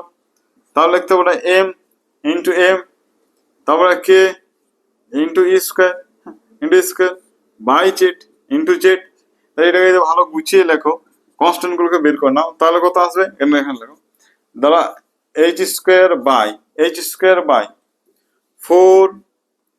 4 pi square into M K square into into N square by Z এটা কি এলো? এটা আর এলো। এটা কিন্তু মুখস্থ চাই, এটা কিন্তু মুখস্থ করতে হবে। কোন মুখস্থ করবে? হ্যাঁ, এই কনস্ট্যান্টটা মুখস্থ না, তুমি এখান থেকে ড্রাইভ করতে পারো। কি ড্রাইভ করতে পারো? এখান থেকে তুমি ড্রাইভ করতে পারো, সেটা হবে যে আর, এই যে আর সমানুপাতিক আমি বলতে পারি এন স্কোয়ার বাই জেড, এই সূত্রটা মুখস্থ করতে হবে। এই সূত্রটা কিন্তু মুখস্থ করতে হবে, হ্যাঁ। আর সমানুপাতিক এন স্কোয়ার বাই জেড, এই সূত্রটা মুখস্থ করতে হবে, এই সূত্রটা মুখস্থ করতে হবে। চলো তাহলে আমরা বের করি, হ্যাঁ, রেডিয়াস মানে ব্যাসার্ধ, radius of first orbit of hydrogen atom, তাহলে হাইড্রোজেন অ্যাটমের ক্ষেত্রে প্রথম অরবিটের ক্ষেত্রে ব্যাসার্ধ কত হবে সেটা বের করি। চল বেশি হাইড্রোজেন, তাহলে এটা কথা ব্যাসার্ধ কিভাবে লিখবো? মনে রাখবে আর ওয়ান 1 নম্বর অরবিটের ভেলোসিটি, কার ক্ষেত্রে? হাইড্রোজেনের ক্ষেত্রে, আচ্ছা হাইড্রোজেনের ক্ষেত্রে 1 নম্বর অরবিটের ভেলোসিটি, হাইড্রোজেনের ক্ষেত্রে, আচ্ছা এটা। তাহলে ভ্যালু কত?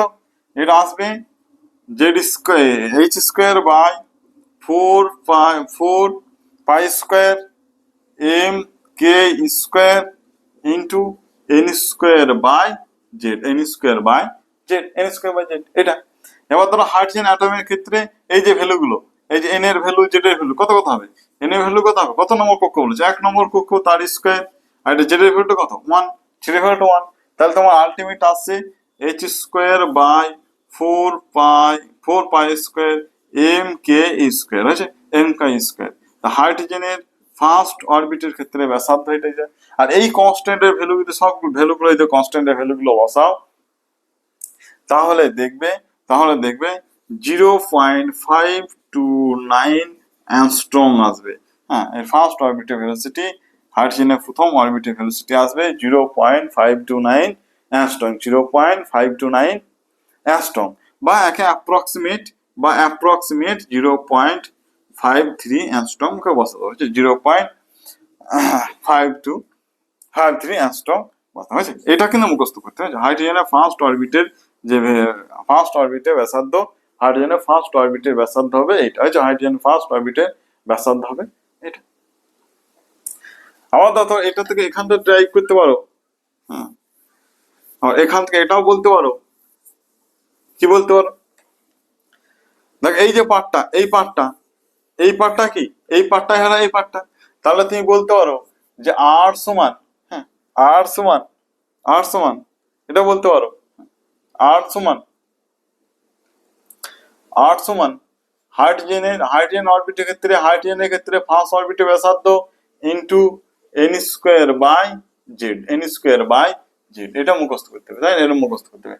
এটা কি লিখবে, যে radius, the radius of nth orbit, radius of nth orbit for any atom, যে কোনো অ্যাটমের ক্ষেত্রে, এটা, তাহলে আর এন, এন তম অরবিট, এন কে রিপ্রেজেন্ট করবো, এক নম্বর অরবিট রিপ্রেজেন্ট করছিলাম, সেটাকে এন তম অরবিট রিপ্রেজেন্ট করবো, হাইড্রোজেনের প্রথম অরবিটের ভেলোসিটি, হাইড্রোজেনের প্রথম অরবিটের ব্যাসার্ধ into N square by Z, N square by Z. কিন্তু এই সূত্রটা খুব ভালো করে মুখস্থ করতে হবে, এই সূত্রটা খুব ভালো করে মুখস্থ করতে হবে, বা এটাকে লেখা হয়, যদি ভ্যালুটা বসিয়ে দাও, তা 0.529 into N square by Z, N square by Z angstrom, N square by Z angstrom, বুঝছে, N square by Z angstrom, বুঝছে, r N is equal to 0.529 into N square by Z, N square by Z, হয়েছে।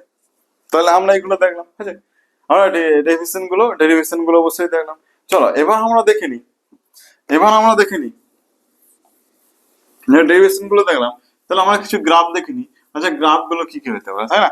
Graph গুলো কি কি হতে পারে সেটা আমরা দেখে নিই, আচ্ছা সেটা আমরা দেখে নিই।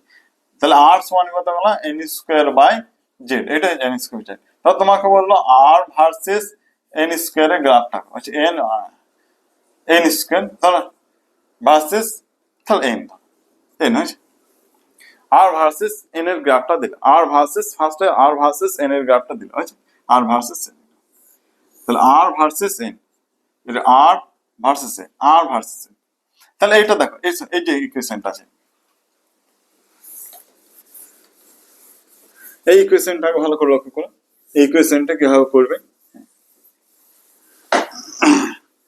না, এই ইকুয়েশন দেখো, তাহলে আর সমান, এটা কে একটা কনস্ট্যান্ট ধরলাম, K dash N square by Z, N square by Z, তাই না? তাহলে তুমি বলতে পারো r K dash by Z into N square, তাহলে এন স্কোয়ার, এইটা আমার কনস্ট্যান্ট, তাই না? আর ইজ ইকুয়াল টু, ধরো কথা বললাম, K double dash into N square, K double dash into N square. তাহলে এইটা ইকুয়েশন যে ওয়াই ইজ ইকুয়াল টু, এটা 4ax স্কোয়ার, তাই না? এই ইকুয়েশনটা আছে, তাহলে এই ইকুয়েশনটা কিসের ইকুয়েশন, এটা কিসের ইকুয়েশন, অধিবৃত্তের ইকুয়েশন, তাই না? অধিবৃত্তের ইকুয়েশন, ওই অধিবৃত্তের ইকুয়েশন, তাই না? তাহলে এর গ্রাফ কেমন হয়, এর গ্রাফ কেমন হয়, এর গ্রাফ হয়, হ্যাঁ, এর গ্রাফ হবে ধরো এরকম, বুঝছে, এর গ্রাফ কেমন হবে, এর গ্রাফ হবে এরকম, এর গ্রাফ হবে এরকম, হ্যাঁ, এই গ্রাফটাকে অবশ্যই এটা মূল বিন্দুতে থাকবে, এরকম এটা মূল বিন্দু থাকবে, এর গ্রাফ হবে এরকম, এটা কি বলা হয়, প্যারাবোলা, তাই না? এটাকে বলা হয় প্যারাবোলা। এই গ্রাফের নেচার যদি বলে প্যারাবোলা, অর্থাৎ অধিবৃত্ত, হ্যাঁ, নেচার কি হবে, অধিবৃত্তের প্রকৃতি, নেচার হবে অধিবৃত্ত প্রকৃতি, অধিবৃত্ত প্রকৃতি। এবার ধরো তোমাকে, যদি তোমাকে ধরো গ্রাফটা যদি ধরো আর ভার্সেস এন স্কোয়ার দিত, আর ভার্সেস এন স্কোয়ার, হচ্ছে আর ভার্সেস এন স্কোয়ার, তাহলে কি হতো, তাহলে এই যে কনস্ট্যান্ট, এই পুরো পার্টটা এন স্কোয়ার, তাহলে তুমি এখান থেকে ইকুয়েশন কি ড্র করতে, Y is equal to, K একটা কনস্ট্যান্ট ধরো এম, কে একটা কনস্ট্যান্ট এম, আর এন স্কোয়ার পুরোটা কি জিনিস, এটা N square X, N square equal পুরোটা এক্স, এক্ষেত্রে এন স্কোয়ার দিয়েছে, তখন কিন্তু Y is equal to M X, সরল লেখা, মূল বিন্দু আমি সরল লেখা, তখন ওটা হচ্ছে আর, যদি আর এন স্কোয়ারের গ্রাফ দিত, আর এন স্কোয়ারের গ্রাফ, তাহলে সেটা মূল বিন্দু আমি সরল লেখা, মূল বিন্দুকে আমি সরল লেখা, আবার তোমার গ্রাফটা যদি এরকম দিত, গ্রাফটা দিল আর ভার্সেস জেড, আচ্ছা আর ভার্সেস জেড এর গ্রাফ দিল, আর ভার্সেস জেড এর গ্রাফ দিল, আর ভার্সেস জেড, আর ভার্সেস জেড, তাহলে আর ভার্সেস জেড যদি করো, এক্ষেত্রে আর ভার্সেস জেড, তাহলে কোনটাকে ধরবে, এইটা কনস্ট্যান্ট ধরে নাও, আচ্ছা এই পার্টটাকে কনস্ট্যান্ট ধরো, হ্যাঁ, চলো এখানে মুছো, এই পার্টটাকে ধরো, তাহলে তুমি বলবে যে আর সমান কে dash N square into 1/z, তাহলে 1/z, এই পার্টটা কনস্ট্যান্ট, তাহলে আর ইজ ইকুয়াল টু, ধরো এটাকে কে ডাবল ড্যাশ দিলাম, এটা বাই জেড, তাহলে r Z is equal to constant, r Z is equal to constant, অর্থাৎ Y X is equal to constant বা X Y is equal to constant, তাই না? এটা কনস্ট্যান্ট, তাহলে এই গ্রাফটা কিসের গ্রাফ হয়? এটা হচ্ছে রেক্টাঙ্গুলার হাইপারবোলা, রেক্টাঙ্গুলার হাইপারবোলা, তাই না? এই গ্রাফটা কি রেক্টাঙ্গুলার হাইপারবোলা, তাহলে এর নেচার কি হয়?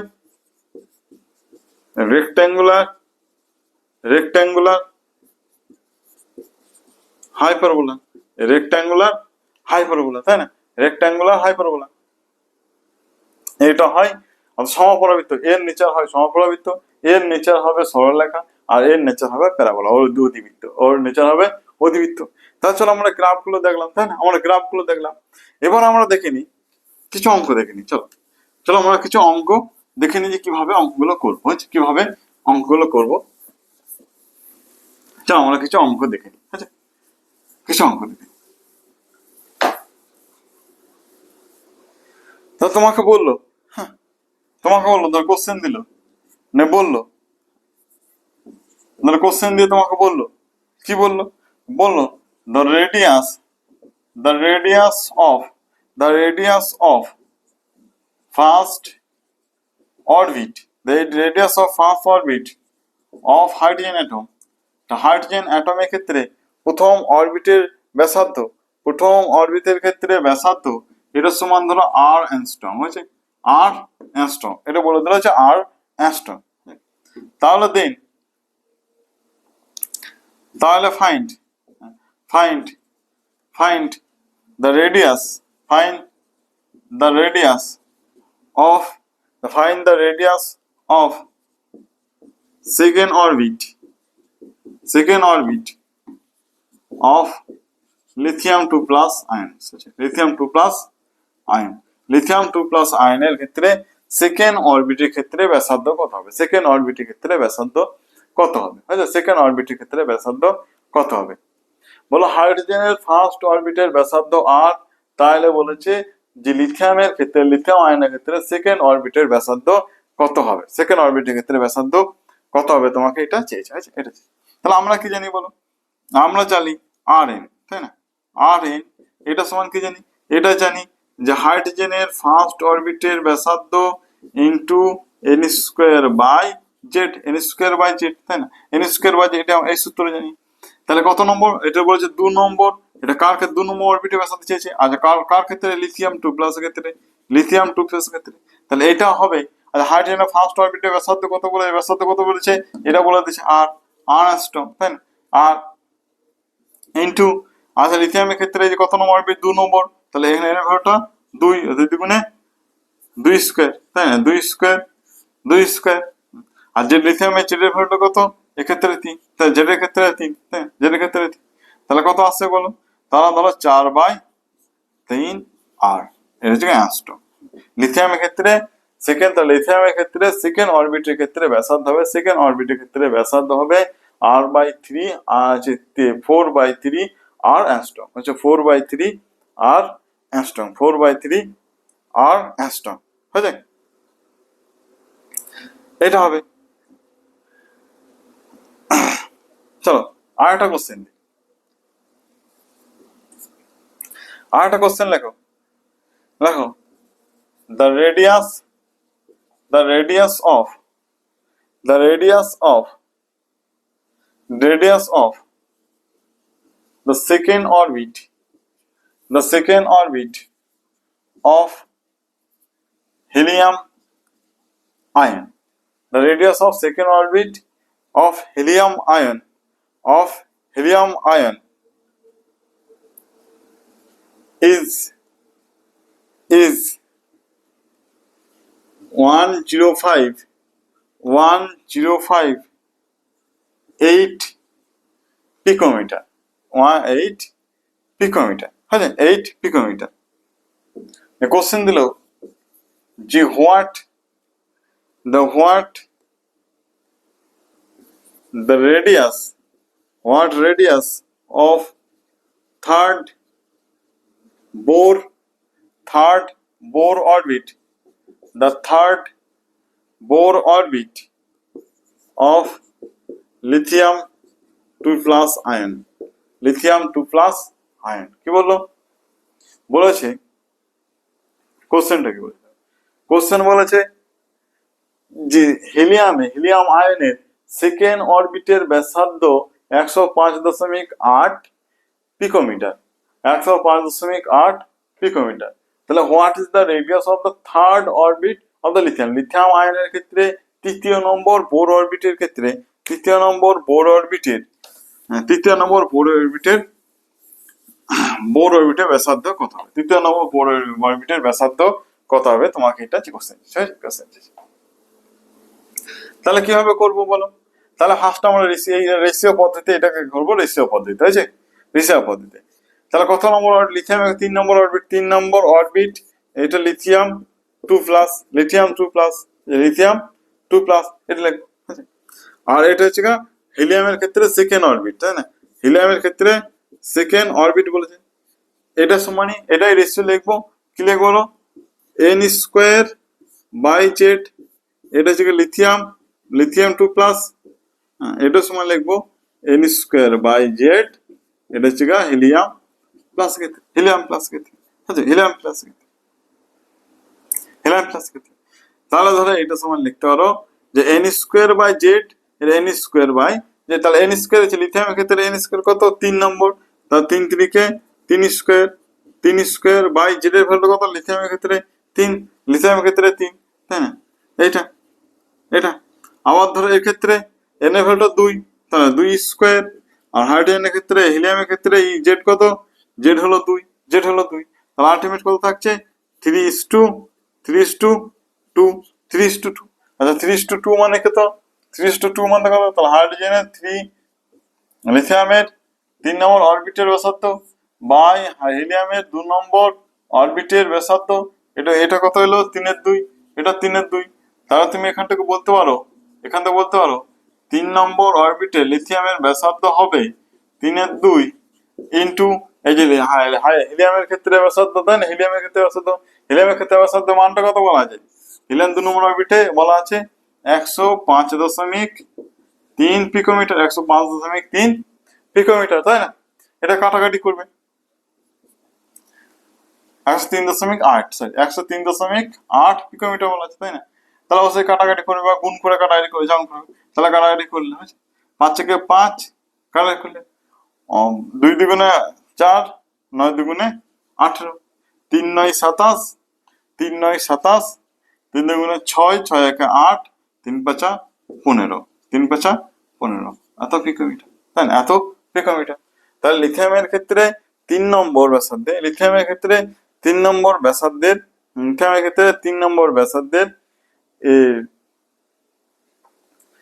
3 নম্বর অরবিটে, লিথিয়ামের 3 নম্বর অরবিটের ব্যাসার্ধ হবে 158.8 পিকোমিটার, 158.8 পিকোমিটার। চলো তাহলে এটা দেখলাম। চলো আরো কিছু অঙ্ক দেখে নিই আমরা, আরেকটা অঙ্ক দেখে নিই।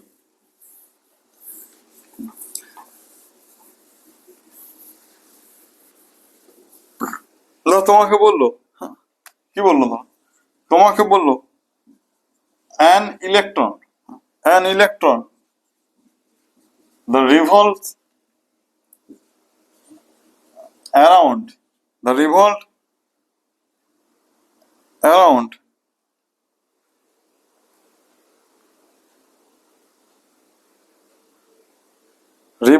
around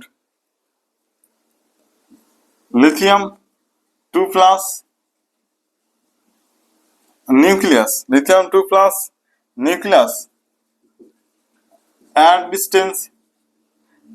distance of 1.587 angstrom, 1.57 angstrom. Then the velocity of electron should be, the velocity of electron should be, তা কি বলেছে? কোশ্চেনটা ভালো করবো। কোশ্চেনটা বলেছে যে an electron revolve around lithium নিউক্লিয়াসের আশেপাশে একটা ইলেকট্রন রিভলভ হচ্ছে, ইলেকট্রন ঘুরছে, ইলেকট্রন রিভলভ হচ্ছে। কত নম্বর অরবিটের কত কোথায় ডিস্টেন্সে? দ্য ডিস্টেন্স অফ 1.587 অ্যাংস্ট্রম, এত ডিস্টেন্সে দূরে একটা ইলেকট্রন লিথিয়াম আয়নের চারিপাশে ঘুরছে, হয়েছে লিথিয়াম চারিপাশে। তাহলে বললো যে ওই ইলেকট্রনটার ভেলোসিটি কত, ওই ইলেকট্রন যা ঘুরছে এত ডিস্টেন্সে দূরে একটা ইলেকট্রন ঘুরছে, ওই ইলেকট্রনটার ভেলোসিটি কত হবে, ওই ইলেকট্রনটার ভেলোসিটি কত হবে এটা দিয়েছে, ভেলোসিটি কত হবে। তাহলে আমরা কি জানি? আমরা জানি ব্যাসার্ধ দিয়ে আছে না লিথিয়ামের ক্ষেত্রে ব্যাসার্ধ, তাহলে লিথিয়ামের ক্ষেত্রে কত নম্বর অরবিটে বলা নেই, হয়েছে কত নম্বর অরবিটে রেডিয়াস বলা আছে বলা নেই, ঠিক আছে। তাহলে আমরা n তম অরবিটের লিথিয়াম আয়নের ক্ষেত্রে n তম অরবিটের ভ্যালু নেবো, n তম অরবিটের ক্ষেত্রে হ্যাঁ বলবো। তাহলে কি জানি বলো, এই ক্ষেত্রে জানি যে হাইড্রোজেনের 0.529 into n square by Z, n square by Z এটা angstrom, n square by Z angstrom, এটা আমরা জানি তাই না, এটা আমরা জানি। তাহলে আমাদের লিথিয়ামের ক্ষেত্রে ভ্যালুগুলো হচ্ছে 0.529 ইন্টু কত নম্বর লিথিয়াম n বলেছে, তাহলে n স্কোয়ার, n স্কোয়ার লিথিয়ামের জি কত জেড, জেড এর ভ্যালু কত 3, জেড এর ভ্যালু কত, আর এক্ষেত্রে কত স্ট্রং বলা আছে, এখানে ভ্যালুটা বলা আছে 1.587587, হয়েছে এটা বলা আছে, এটা বলা আছে। তাহলে একটা কাজ করো, হ্যাঁ তাহলে n স্কোয়ার সমান আছে n স্কোয়ার সমান আছে 1.587 ইন্টু 3 বাই 0.529, হ্যাঁ 529, আচ্ছা এটাতে কাটাকাটি করো, তাহলে এটাকে কাটাকাটি করো 3 দিয়ে এটা কাটা গেল 3 এটা থেকে 3 দিয়ে 3 গুণ করো, তাহলে দেখবে এটা 3 গুণ আসছে তাই না, 3 9 27, 3 গুণ আসছে, ঠিক আছে। তাহলে n স্কোয়ার সমান কত হলো, n স্কোয়ার সমান 9 এলো, তাহলে n স্কোয়ার সমান এলো 9 তাই না, তাহলে n সমান কত হলো, n সমান এলো 3, আচ্ছা n সমান কত এলো, n সমান এলো 3, তাহলে n সমান 3, আচ্ছা n তাহলে কত নম্বর অরবিটে ঘুরছে, এটা কত নম্বর অরবিটে ঘুরছে, এটা 3 নম্বর অরবিটের মধ্যে ঘুরছে, 3 নম্বর অরবিটের মধ্যে এই ইলেকট্রনটা ঘুরছে তাই 3 নম্বর অরবিটে। তাহলে 3 নম্বর অরবিটের লিথিয়ামের ক্ষেত্রে ভেলোসিটি কত হয়, লিথিয়ামের 3 নম্বর অরবিটের ক্ষেত্রে যে ভেলোসিটি হয় এটা কত হয় 2.18 into 10⁶ into Z by N metre per second, metre per second তাই না, তাহলে লিথিয়ামের ক্ষেত্রে জেড কত, জেড হলো 3, কত নম্বর অরবিটে ঘুরছে, 3 নম্বর অরবিটে ঘুরছে, 3 নম্বর অরবিটে, এর ভ্যালুটাও 3 নম্বর অরবিটে ঘুরছে তাই না, তাহলে এগুলো কেটে গেল, তাহলে কত এলো 2.18 ইন্টু 10⁶ মিটার পার সেকেন্ড, হয়েছে। তারপর তার মানে এলো যে লিথিয়ামের 3 নম্বর অরবিটের ক্ষেত্রে, 3 নম্বর অরবিটের ক্ষেত্রে যে ভেলোসিটি, 3 নম্বর অরবিটে যে ইলেকট্রনটা ঘুরছে তার ভেলোসিটি হলো 2.18 ইন্টু 10⁶ মিটার পার সেকেন্ড, হয়েছে 2 মিটার পার সেকেন্ড। তাহলে আমরা এটা দেখলাম তাই না। এবার ধরো আমাকে যদি জিজ্ঞেস করতো আচ্ছা সার্কামফারেন্স মানে পরিধি, এই পরিধির সাথে কি সম্পর্ক, সার্কামফারেন্সের সাথে কি সম্পর্ক, হয়েছে ধরো সার্কামফারেন্স হচ্ছে পরিধি, পরিধি সমান কি 2 পাই আর, হয়েছে 2 পাই আর 2 পাই আর, তাহলে আর এর সাথে কি সম্পর্ক দেখলাম, আর এর সাথে কি দেখলাম, এই আর এর ভ্যালুটা কার সাথে সমানুপাতিক হয়েছিল, আর ভ্যালুটা কার সাথে সমানুপাতিক হয়েছিল বলো, n স্কোয়ার বাই জেড, তাহলে n স্কোয়ার বাই জেড এটা আর সমানুপাতিক হয়েছিল তাই, তাহলে এইটা তো কনস্ট্যান্ট, তাহলে একমাত্র আর সার্কামফারেন্স আমি বলতে পারি যে সার্কামফারেন্স এটা আর এর সাথে সমানুপাতিক, তাই না, তাহলে এটাও বলতে পারি যে সার্কামফারেন্স এটা হবে n স্কোয়ার বাই জেড এর সাথে সমানুপাতিক, সার্কামফারেন্স যে পরিধি হবে সেটা n স্কোয়ার বাই জেড এর সাথে n স্কোয়ার বাই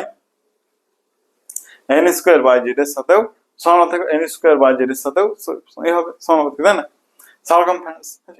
তাহলে তোমাকে তো একটা কোশ্চেন দিতে পারে, একটা কোশ্চেন বলতে পারে, হ্যাঁ বলতে পারে যে find the ratio of find the ratio of circumference the circumference between the